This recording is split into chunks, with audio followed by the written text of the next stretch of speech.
بہت زمانہ پہلے ایک خوبصورت شہر میں حمزہ نام کا ایک نوجوان رہتا تھا۔ وہ غریب تھا لیکن نہایت ایماندار اور نیک دل تھا۔ اس کے والد کا انتقال ہو چکا تھا۔ وہ اپنی بوڑھی ماں کے ساتھ ایک چھوٹے سے گھر میں رہتا تھا۔ حمزہ روزانہ محنت مزدوری کرتا اور اپنی ماں کا خرچہ چلاتا تھا۔ شہر میں ایک بہت امیر تاجر رہتا تھا جس کا نام قاسم تھا۔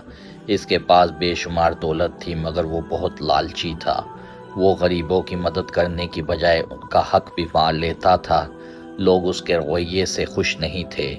ایک دن حمزہ جنگل کے راستے سے گزر رہا تھا۔ اچانک اسے زمین پر ایک بھاری تھیلا ملا۔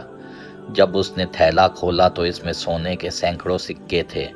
حمزہ حیران رہ گیا۔ اس نے سوچا اگر میں یہ سکے رکھ لوں تو میری غربت ختم ہو جائے گی، میری ماں کو بھی آرام مل جائے گا۔ لیکن فوراً اسے اللہ تعالیٰ کا خوف آیا۔ اس نے خود سے کہا یہ مال میرا نہیں ہے۔ حمزہ تھیلا اٹھا کر شہر پہنچا۔ اس نے اعلان کروایا کہ جس کا تھیلا گم ہوا ہو وہ آ جائے۔ کچھ ہی دیر بعد قاسم تاجر وہاں پہنچ گیا۔ اس نے فوراً کہا کہ یہ میرا تھیلا ہے۔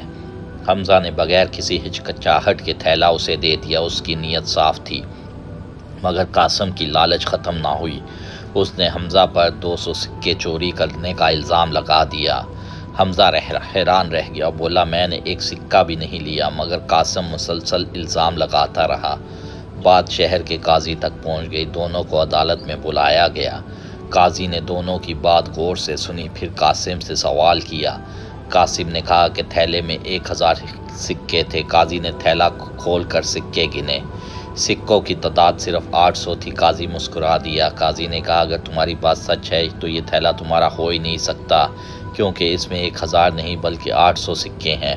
قاسم اپنی ہی لالچ میں پڑ گیا۔ پورا شہر اس کی حرکت پر ہنسنے لگا۔ کچھ دن بعد ایک بزرگ شخص آیا۔ اس نے تھیلے کی صحیح نشانی بتائی۔ بزرگ حمزہ کی ایمانداری سے بہت متاثر ہوئے۔ انہوں نے اسے انعام دینے کا فیصلہ کیا۔ انہوں نے حمزہ کو سونے کے سکے دیے اور اپنی دکان میں اچھی ملازمت بھی دی۔ وقت گزرتا گیا اور حمزہ کامیاب تاجر بن گیا۔ لوگ اس پر اعتماد کرتے تھے۔ دوسری طرف قاسم لوگوں کو دھوکہ دیتا رہا۔ آہستہ آہستہ اس کا کاروبار ختم ہونے لگا۔ ایک دن قاسم نے حمزہ سے معافی مانگی۔ اسے اپنی غلطی کا احساس ہو چکا تھا۔ حمزہ نے اسے معاف کر دیا۔ قاسم نے بھی توبہ کر لی۔ اس دن کے بعد پورے شہر میں حمزہ کی ایمانداری کی مثال دی جانے لگی۔ سچائی اور نیکی کی جیت ہو گئی۔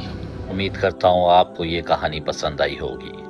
اگر پسند آئی ہے تو کومنٹ لازم کیجیے گا، لائک سبسکرائب لازم کیجیے گا۔ اللہ حافظ۔ اپنا بہت دھیان رکھیے گا۔ انشاءاللہ پھر حاضر ہوں گے۔